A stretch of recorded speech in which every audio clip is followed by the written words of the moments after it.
Welcome everyone. Today's topic is super exciting and we'll be covering a lot, everything from CRM from A to Z. Before we let the Director of Marketing at Ledgeview, Chad Collette, dive in here, I have a few quick housekeeping notes to cover with you, so bear with me here as we go over those. I'm Julia Flaherty, Digital Marketing Specialist at Ledgeview Partners.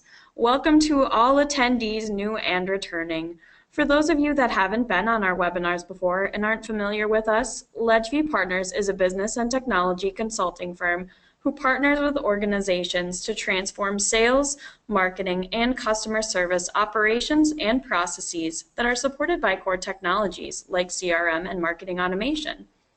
Through different processes and solutions, our experts at Ledgeview help you to achieve your unique business goals in sales, marketing, customer service, and CRM. We estimate that today's webinar is going to take up about 30 minutes of your time. It is being recorded and will be available on demand after the live session.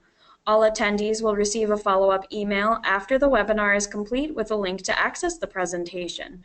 So if you haven't already, go ahead and add @ledgeviewpartners.com to your safe senders list to ensure you get the email from us.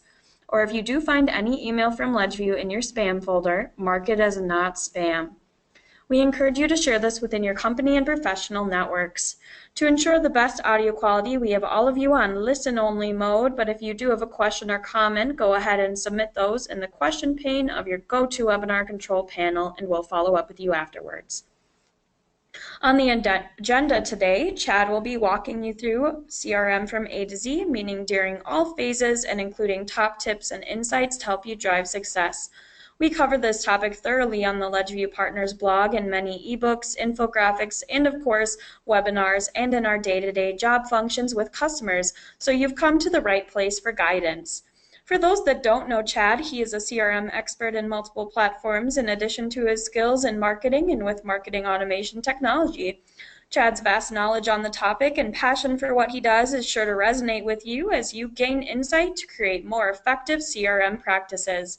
I'll let him get things started so you can begin your CRM journey. Chad, welcome. Thank you so much, Julia, for that warm introduction. I'm super excited to be here to talk about CRM and how to make your process a bit smoother no matter where you are in that CRM lifecycle. Now, at Ledgeview Partners, we've been helping customers evaluate CRM solutions for a long time. What we're going to talk about today is based on insights that we've gained over those years. Before talking about what CRM is and how you go about selecting and implementing a solution, I want to start with reviewing why people have had bad experiences and had failed CRM projects. From there, we'll move into offering some ideas to help ensure a successful experience. All right, let's get started. Now, we've all either personally experienced or heard about bad experiences with CRM projects. And here are some common complaints that we've heard. Even if we get a CRM, sales isn't going to use it anyway. We spent all this money giving sales a tool, and what'd we get? They say things are super easy, but I really don't think so.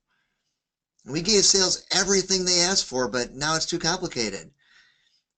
And what good is it if I can't get the analytics I need? That everyone expects something different out of CRM, and well, we just don't have the resources to do everything. Sound familiar? Well, even if you're currently utilizing a CRM system, it's good to understand the potential challenges. And they could be reasons why you haven't made the decision to deploy a CRM solution yet.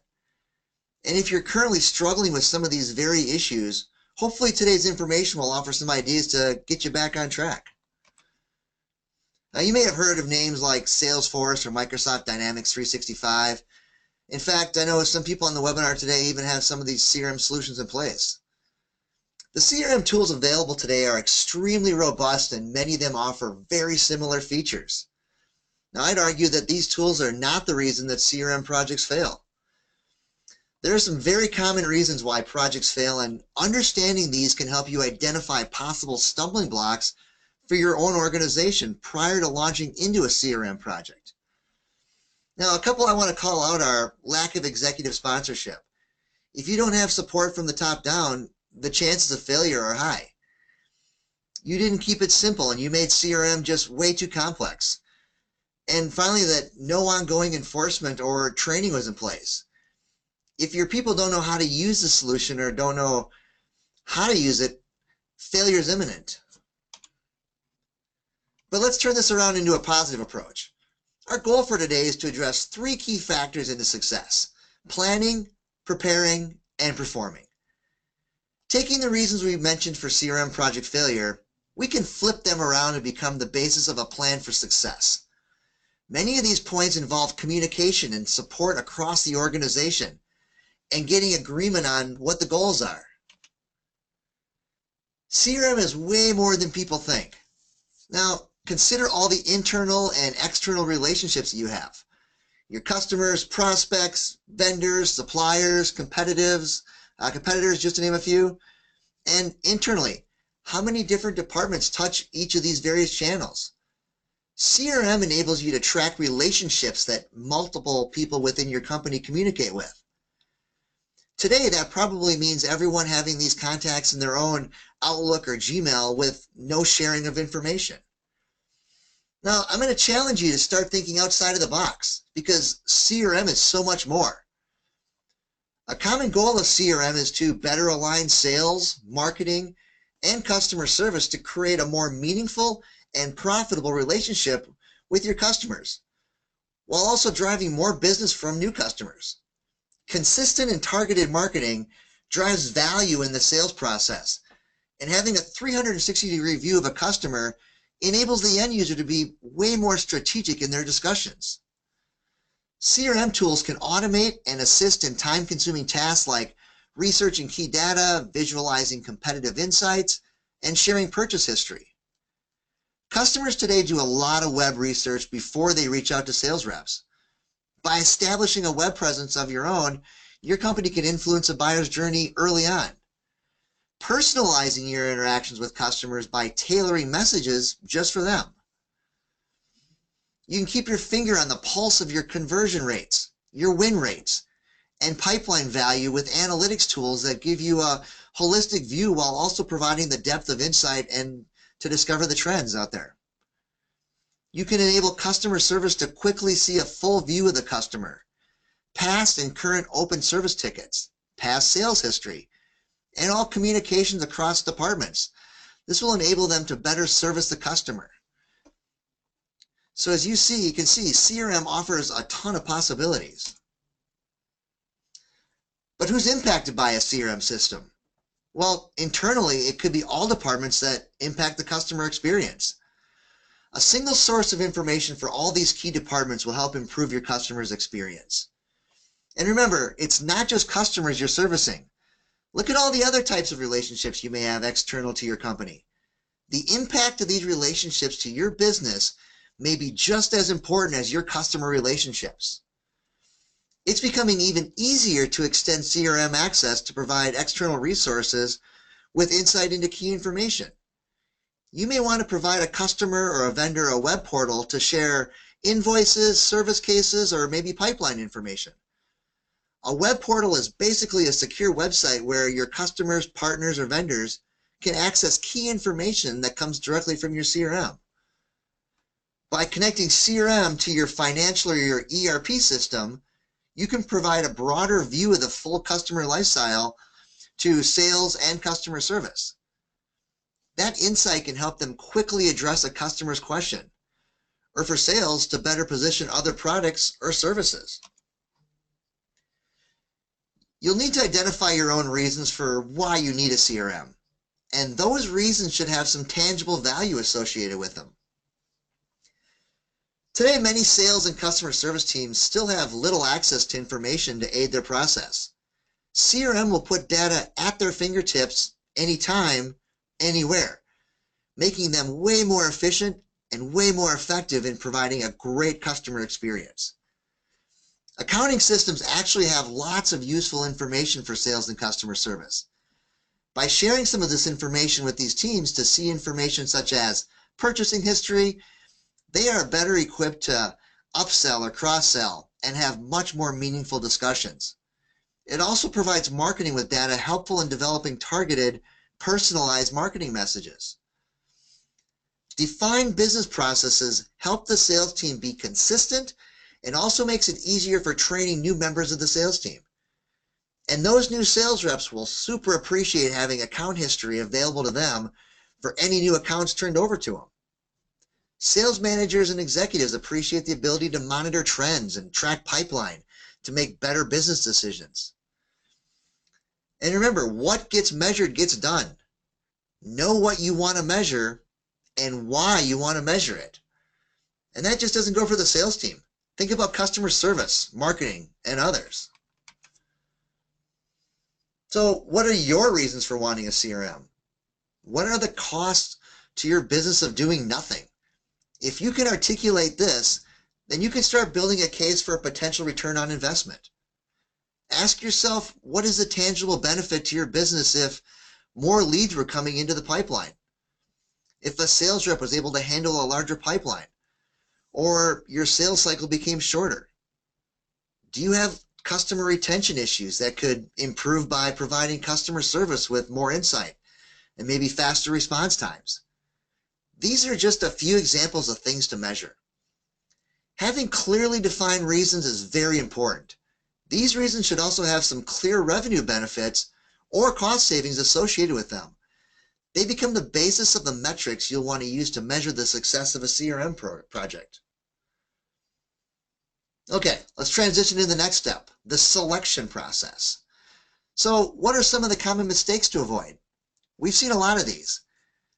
If you've already had a failed CRM experience, you may want to examine this list and see if any of these were the reason. Get to the real pain. Who are you doing this for? Are you doing it for management? Or are you doing it for the end user? The end user needs to feel as though this is about making their day easier. The technology choices are very good today, so don't focus all your decision on just that. It becomes more important later in the process. Your users may like one product more than another. They may feel one will be easier to use. That could be an important consideration regarding user adoption.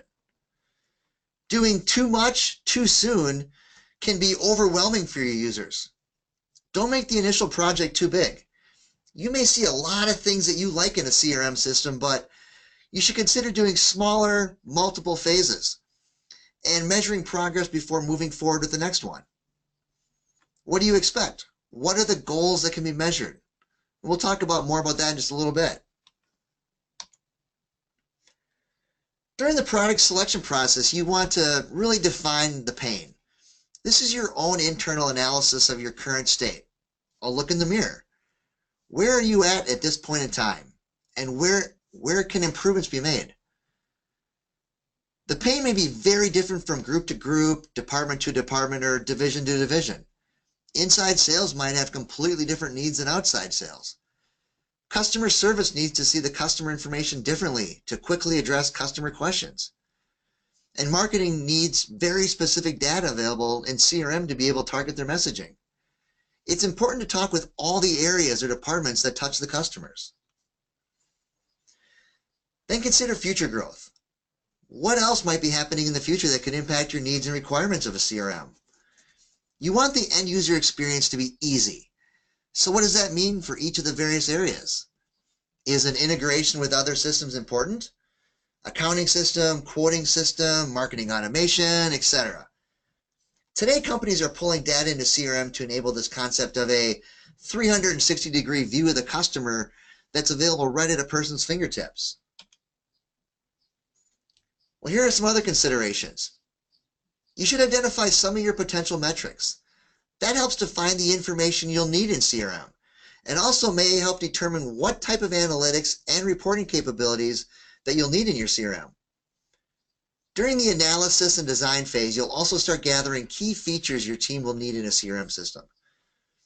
Now, all CRM systems do the basic account and contact management. But what else do you need? Do you have a complex sales process that CRM can help automate and track? Does customer service want to use CRM for tracking their customer tickets? Does marketing want to have automation directly within CRM to make emailing, nurture campaigns, and maybe event management easier?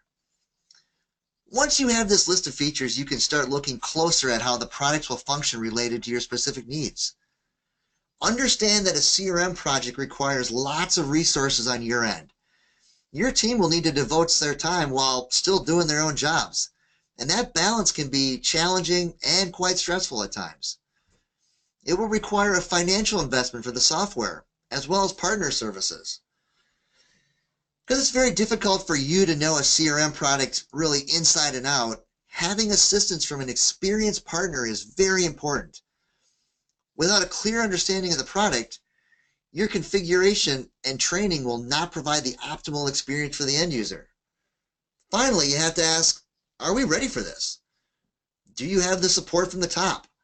Does the team have the time to devote to a project of this size? And are you ready to embrace the changes that are coming? CRM systems offer so much today. But like I said, start small and grow into them. You should have a good idea of the key features you need in CRM to address your largest challenges. You may find that there are even more benefits to gain once you learn more about what the CRM can do. This is important for helping you define your long-term roadmap for the CRM within your company.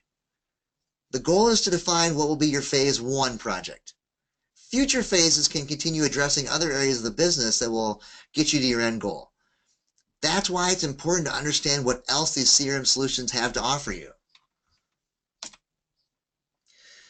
Now, in my limited spare time, I'm a runner and I participate in all these races you see here. I've done a few 5Ks, more half marathons than I can even count, and even 3 full marathons. You can relate CRM to these distances and they can be really just as exhausting if not done properly. So what race are you in? CRM can do just about anything. That's what makes it cool. After you've selected a CRM tool and a partner, the race has really just begun. Now it starts getting a little more challenging because it requires collaboration and commitment internally across many people, many teams, many departments. This is the time where everyone comes together and works on the design of what CRM will look like. Once there's a consensus on the design, you can move forward into the configuration, the development, and the deployment stages. As we get ready to finish the last half of the race, you may feel the most discomfort. This is where the change starts occurring. Going live with CRM can be challenging and can require a lot of time and patience. It's important to remember that with CRM, the race never ends. It becomes part of your culture and it just keeps evolving with your business. I've mentioned a few times already about starting small and looking at multiple phases. It's important to lay out your roadmap and have that communicated across the organization. Having a clearly defined phase 1 will help prevent scope creep.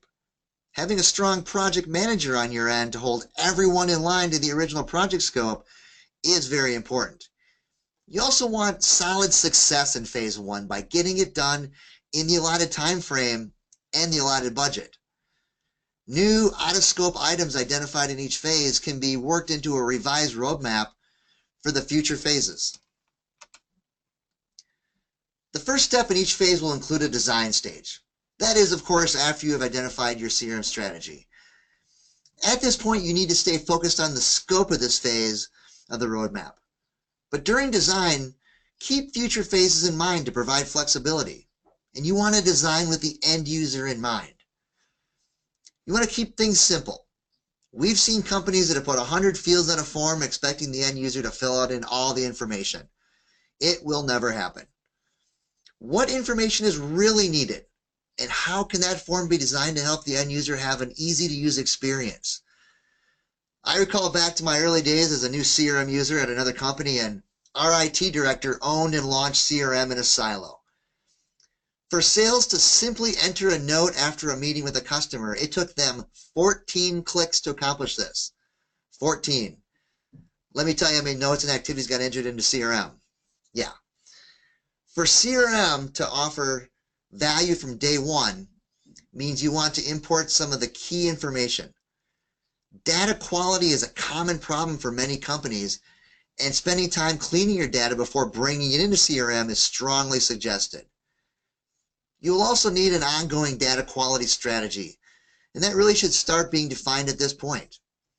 If you're on LinkedIn, you can see how fast your connections are changing jobs and how And multiply that by all those connections in your database that you're trying to stay connected with.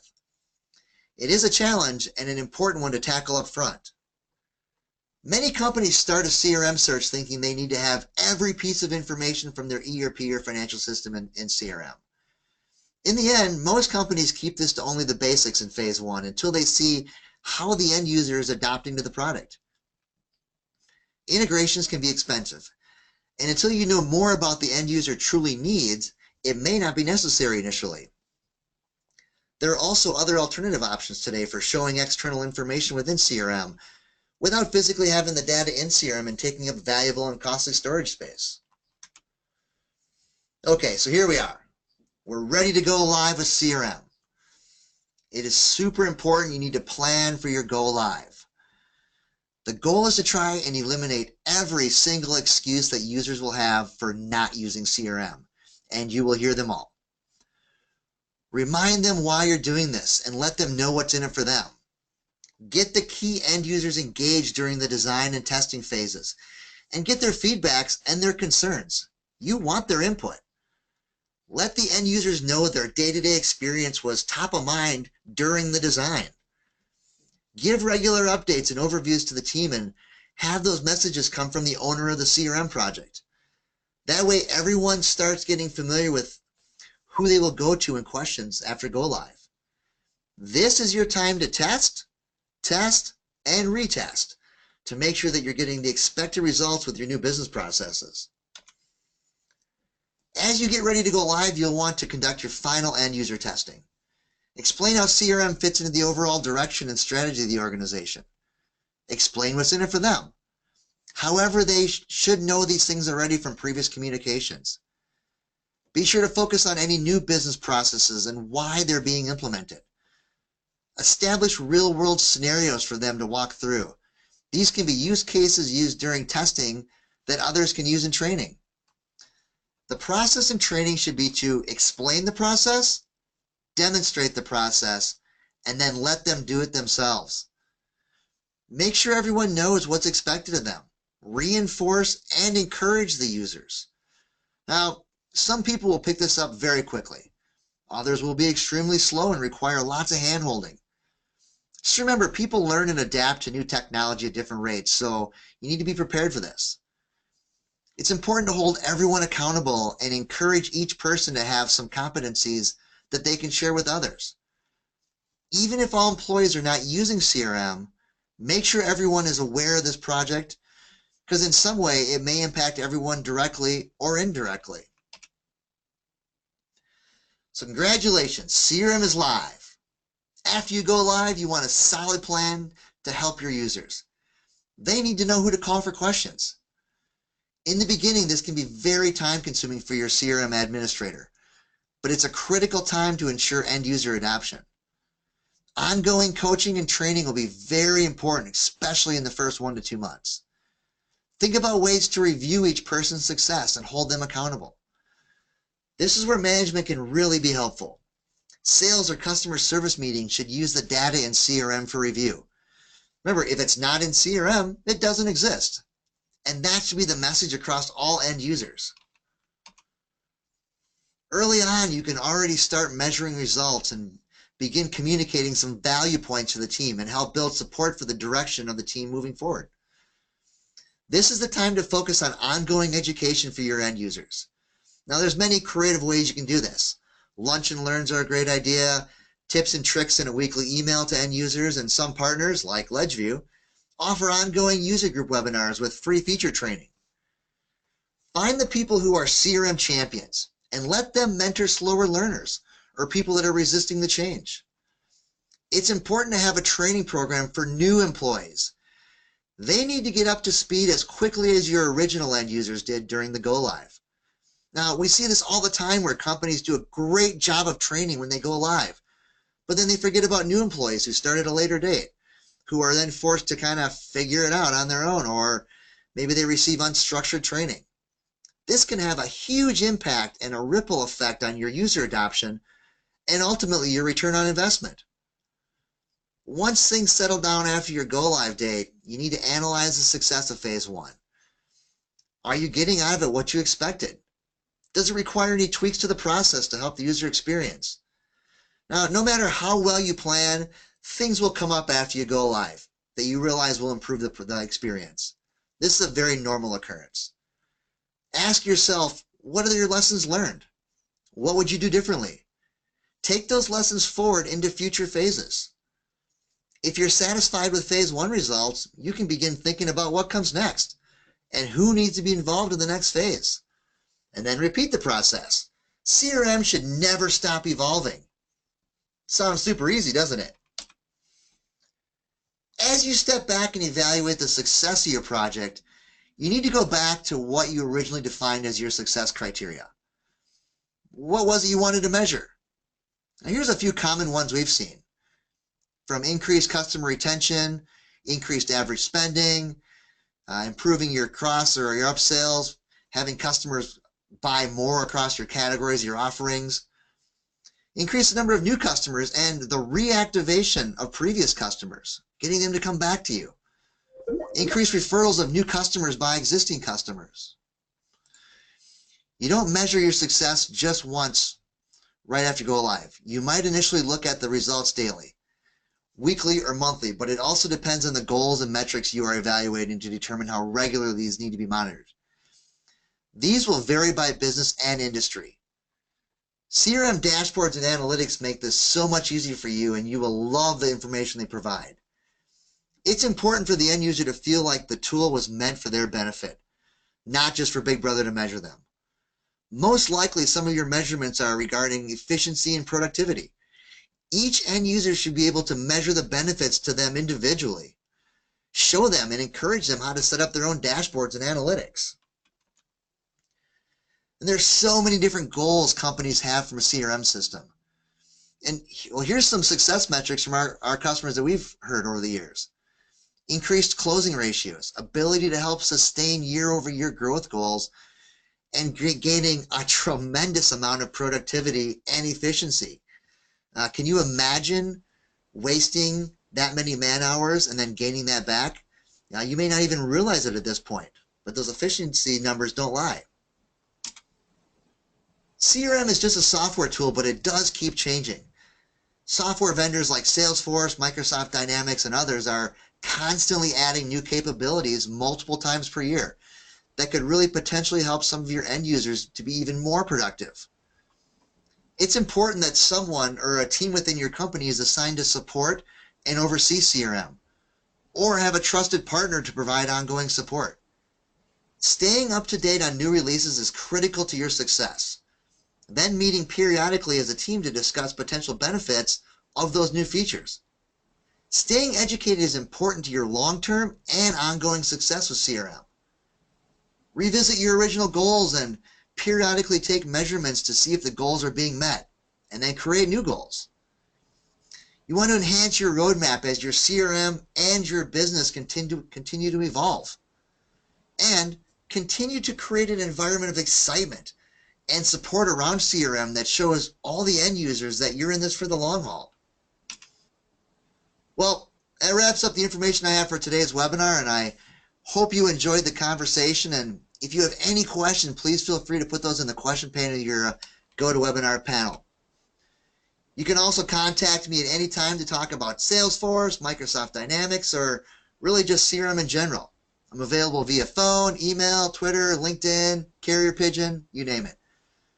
Julia, I'm going to turn things back over to you and wrap it up and provide some great resources for everyone.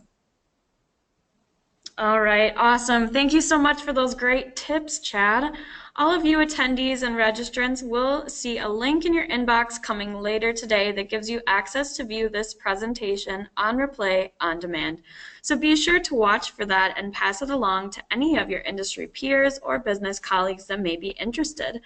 At LedgeView, we have a lot of excellent resources to offer you, whether you're interested in learning more about topics like CRM and user adoption, or maybe about marketing or customer service or sales. We've really put together a library of resources that anyone can benefit from in some way.